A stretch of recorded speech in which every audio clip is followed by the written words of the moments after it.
Welcome to the Heartwork Podcast, where we delve into stories, struggles, and triumphs of entrepreneurship, leadership, and personal growth. I'm Dr. Sara. And I'm Dr. Marisa. We're here to guide practitioners, entrepreneurs, leaders, and those just navigating the complexities of life on a journey of discovery that explores the dance between passion and strategy, heart and hustle.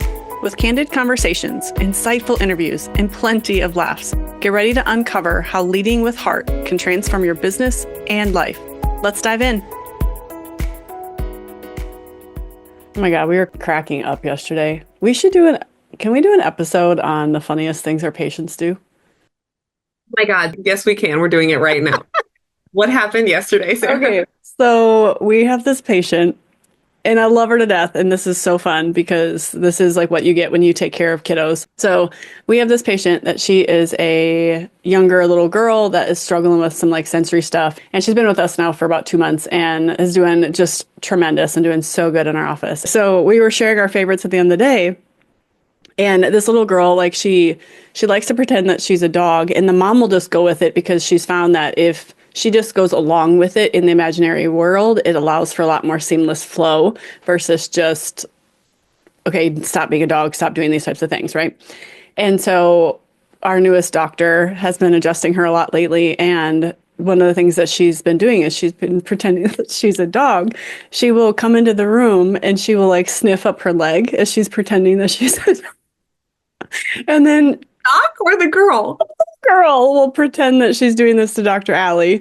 It would be even funnier if it was Dr. Allie doing it. Dr. Allie walks into the room and does this? Like, she's brilliant. Oh, God. And nope, she definitely not Dr. Allie. It'd be way funnier if that was the case. But this little girl will come in, sniff up her leg, lick her ankle, and then lick her foot, and then get on the table. And all of us in the office were like, what? We were just celebrating it, and us like team were like, who licks somebody's foot? Like, was she lick her leg? And then it was just this like hilarious. We just went through this like whole cycle, and Allie was like, well, if that's what she needs to do, it was so sweet. She's like, if that's what she needs to do to feel like she can be comfortable to get on that table, like I'm okay with her licking my foot. And we were all like, but really, she's licking your foot, like type of thing. Probably a beautiful human. Yeah. So it was just a hilarious moment of like, if it was anybody besides a 6-year-old girl, just think about it that way.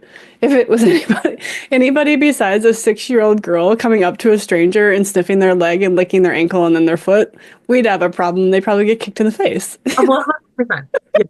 Yeah, definitely. That would definitely be a different, interesting experience for sure. Oh, totally. I don't have anything that extreme, but like funny, like kids are just what a joy to be in practice with kids.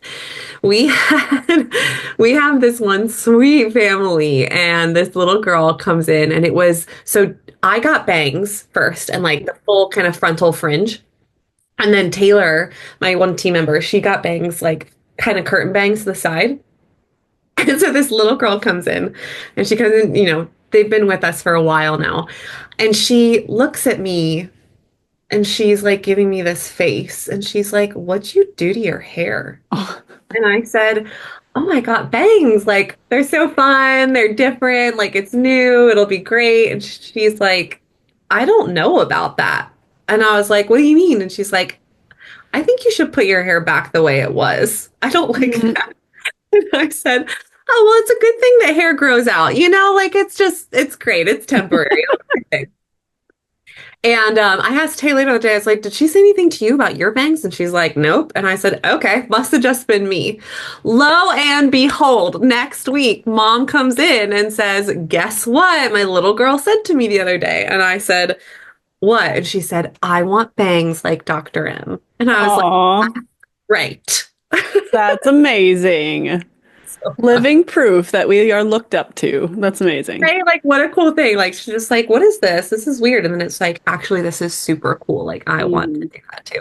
Or all kids, we have I wear shoes in the office sometimes, like boots, like heeled booties. They're not always like pure cowgirl boots, even though I do have my like riding boots that sometimes I'll just throw on and wear, but they are like typically like a pointed toe, more Western style shoe typically that I wear compared to just like a rounded toe booty. So there's this like 2.5, 3-year-old kiddo that comes along with his mom. And she told me a story of when they went to a store to buy shoes. And he walked past a pair of like little kid cowboy boots and goes like, I want Dr. M shoes. Aww. And brought them into the office. I guess, yeah, That is so cute. the sweet like examples of things, but less about like what our patients do, more about what my team puts me through. Mm, Let's do yesterday when Taylor has been I saw malicious that video. following social media trends lately. And so she, okay, we've been talking about wanting to get more pictures of Dr. Cheyenne adjusting, and we're also going to do like it's Father's Day next month, so we're doing like data me scans. And so we just with Jade, our social media manager, she just moved to Tennessee. So she's not in the office as much getting like pictures and content of what's just going on with the flow. And so my team just has to be more intentional on top of it. So we're wanting to just get more pictures of the men in our office and Dr. Cheyenne adjusting. So Tay grabs the phone yesterday and she's kind of coming around and taking different photos and pictures and stuff. So she just has the phone on her. This was her thing. This is what she was doing. Got the phone on her and she pops into the front office and goes, hey, I'm gonna like turn off the lights in room 4 because we have these like strong like yard lights in the room. And I said, okay, like, yeah, great, cool. She's like, yeah, they're just on, so I'm gonna turn them off. I was like, great. Thank you. And then like another time comes by and I'm like in the adjusting room, I put in a note and I'm about to walk out. She's like, hey, I'm gonna go fill up my water bottle. I just wanted you to know that like I need to step in the back and I'm gonna fill up my water bottle. I was like, sounds good, thank you. And Olivia was there and I was like, I really appreciate her, I guess, intention around Telling you. where she is at all times in case I'm worried. But like, is this weird? And Olivia, who was in on it, was like, yeah, I don't really know like I guess she's just wanting to share with you a little more, I guess, and stuff. And I was like, cool. And then the other things throughout the day where she was just like telling me what she was doing. And then I finally figured it out because every time she had the phone facing me, looking at my reaction, but I just was like, oh, she's having the phone out because she's taking pictures of people in our office. Meanwhile, it's a trend of like telling your boss literally everything that you're doing. I'm going to go to the bathroom. I'm going to go get the water. I'm going to go replace the printer paper. And like your boss be like, Okay. right? Like, oh no. That is amazing. I love when team like literally does all the crazy stuff to not only freak you out, or they do it like one of my team members literally put a fake snake in Dr. Bridget's little like basket there yesterday, and at the end of the day, all I heard is Dr. Bridget was picking all her stuff like ah! Like literally freaking out. Like they do that crap all the time. It's so funny. I think that's like you've built a culture where fun comes along with protocol. Totally. And like bonding and just being present with each other and enjoying that space is something that is also encouraged. It's not like a stuffy office where like you can't be human with each other or bond or like get to know each other in a funnier, like deeper way. My team, they have their own team chat, right? We've talked about that in prior podcasts.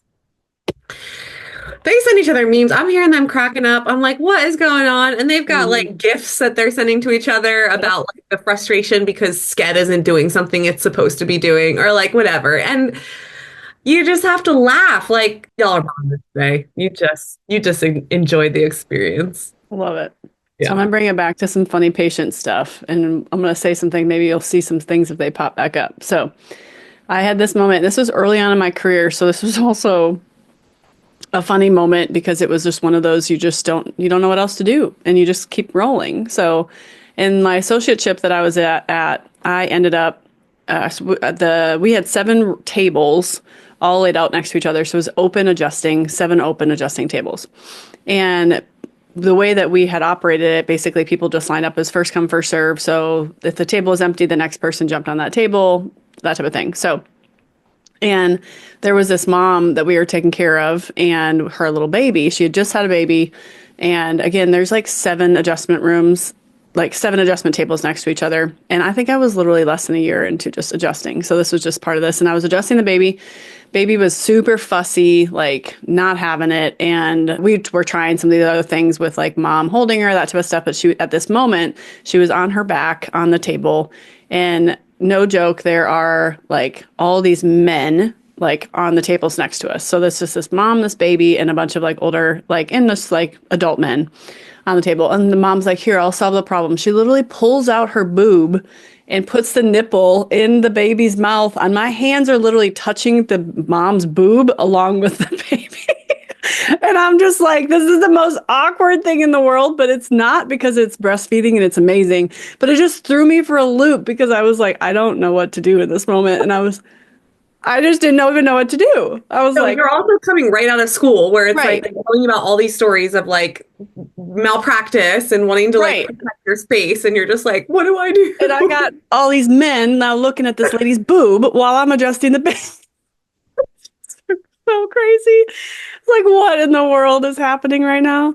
That was one of really I hilarious. love it, girl. Go off. Yeah. Breastfeed your baby while they're getting adjusted. Exactly. It was great. And honestly, now we do it all the freaking time. It just, like, I literally, practice. yes, like I will literally have a mom breastfeed their baby while I'm adjusting them all the time. But it just was just one of those moments that just threw me, where I was just like, whoa, what's happening? We also, I don't know if you've had this happen, but older individuals don't care about anybody seeing their body. So, I got a story for you. Keep going. That's what I figured. If I'd start sharing some stories, it's gonna pop out. Oh yeah, go. So, we had this older lady. She had had a fall, and she just was one of those people that anytime we did a scan, she'd take off all her clothes and she would just be in her underpants. Like, that's all it would be. Like, there was just nothing, which again, after that case, like, I can't tell you how many times I've gone in for an exam and people are pretty basically naked. But at this, you just kind of roll with it. No matter how many times you ask people, you don't have to take off their pants. And so this older lady, she had had a fall, which ended up being this interesting situation later, but she was on the table. And at this point of I have partial rooms, so thankfully not everybody could see her. But I walk into this room and she has also had a mastectomy. And so she's like, I think one side doesn't, and if I remember right. And she was telling me about it, but she's like, do you want to see it? And I was like, well, like, do I need to like see? She's like, oh, I'm bruised all over the place. And she literally like lifts her whole shirt up, shows me all of it. Like, and like at the end of the day, I'm like, okay, like, I don't know what. It's like one of those scenarios. I'm like, I don't know what this is going to be helpful for you, because it's like your front side of you, but I'm just like, okay, I'm looking at this older lady's like chest and all this type of stuff and just trying to be as professional as possible in that room. And so yes, all the fun moments of seeing people's bodies that you aren't always expecting, which are also hilarious. Yeah. So. I mean, bless my team, because I'm not the one that has to like do the assessments and stuff anymore. Like, my team runs that, but we still give people gowns so that we can expose their, so that we can run the scans. And so, yeah. So one time, it's the rhythm around it. It doesn't matter how much you say, close in the front, open in the back, close in the front, open in the back. I've had males open in the front, totally nude. I'm like, oh, close the door. Like, I'm just peeking my lips through. I'm like, by the way, we need access to your spine. So if you could, it'd be super helpful if you rotated the gown around, and you can also put on any pants. Totally. I was there for that one. But another one happened where I was in the adjusting room, and our office is set up where the adjusting rooms are across the hallway from the eval rooms. And so I'm literally in one where I can see the eval room directly. And we do have this sweet older lady.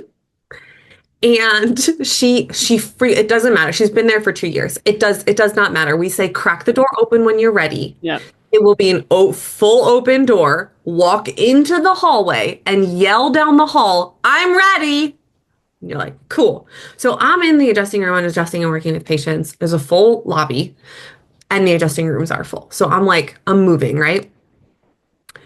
Comes out. It was one of it wasn't the first time, which is what gets me. Like you've done this before, right? And you know about the pants staying on, and again, like closed in the front, open in the back. But she was closed in the front, open in the back, naked. And she decided that day to walk out of the room, which again, like this has happened before. So I'm like, okay, she's just letting the team know that she's ready. She's going to start screaming before I can type to the team to like get ready in room 5. So she walks out, comes to the front corner where she can see the 2 team members. Butt ass naked. But butt ass naked. It's hard to tie the gown in the back. Oh, yeah. Sometimes. And she didn't tie it. So I see this woman coming out and I'm just adjusting and I'm like, oh yeah, she's going to go tell them. But I look, she's walking away and there's white booty cheeks of the gown. And I'm like, what the hell? And so I'm like, just excuse me 1 second. And I had to literally like leave the adjustment room, throw my integrator down. And I went and I grabbed the gown and I said, excuse me. And I just tied the gown together. I said, darling, I'm just trying to cover the gown up for you. Oh my God. Because now people are looking because like she's right at the corner of like where the lobby is and the front desk. And I'm like, oh my God. All these funny scenarios of people's, yeah. And you can do all the things that you wanted, like you can, you can say all the things and instruct all the ways, but still it may not always come across. And some people, again, just don't care. Like they just don't care. And the kids are hilarious, like especially the kids who get the vagus nerve going and like gas starts flowing and kids start farting. And it's so funny because their parents will be like, so-and-so, like, did you just pass gas? Or like, did you just make a fart? Or did you just, blow a bubble? And they're like, no. And then they like keep doing it. You can like hear it. I've had a lot of students ask me, like, have you ever had, again, past gas, like as an adult or anything like that? I'm like, yes, but it's typically the elderly and it's typically the older. And because we don't do a bunch of like big manual movements, I don't have a lot of like that for like adults, like that are in their just like mid 30s, 40s. But when it gets to the older individuals and some of the younger, definitely lots of gas movements. Now have you passed gas while giving? I'm going to keep that one to myself. Yeah. Oh, so good. So good. Gosh, y'all, if you guys have had some fun stories, because I know that these are not just our stories. I know that there are some hilarious stories when you're in practice, especially when you're dealing with people. Y'all should DM us, let us know. We should do a poll on this. Oh my gosh, we would love to hear them because it just makes our day. And maybe we can keep sharing about them as we get going. I know we have so many more. I literally would ask my team, they'd probably pull out 15 more, but I'm like rolling in my, like, my boob one and the licking of the dog one are my like 2 favorite ones right now. So I also just love the ones where like people are walking past the hallway and they just like a kid loves to play. We have one kid that loves to play hide and seek before like adjustments, and so we bribe him with hide and seek for his adjustments. And so he's little enough to get into our eval rooms. We have a bench, and there's 4 open holes. It's like a bench with storage, and he will literally crawl into one of the holes to play hide and seek, and then I'll be adjusting him in the hole. But like, I'm like on the floor, but nobody can see the kid. So people are walking down the hallway and they're like, Dr. M, you all right? I'm like, what you doing? Don't interrupt this. Like we're flowing right now. Yeah. The best. I like being in practice with families. The older individuals and the youngest ones are just so sweet. It's just the best. We say all this too with endearing. This is like literally the best part of our job. Like this is why we do it. Like obviously, yes, we can have a giggle, but when the giggles come because we love these people so freaking much. And I know that obviously everybody listening to us have all experienced similar situations or even funnier ones. And also just, again, it's part of just the creating a culture where you can enjoy it. And it's not like you're laughing with, and you're having a good time in it at the same time. So thank you for joining us on another episode of the Heartwork Podcast. We hope today's conversation has inspired you to lead with heart in your business and life. If you enjoyed this, subscribe so you never miss a release, rate our show, leave us a review, get on our VIP email list, and join our exclusive Facebook group, The Heartwork Life, to plug into our community and learn from us and other heart-led entrepreneurs on a weekly basis. We look forward to chatting with you next time. Bye.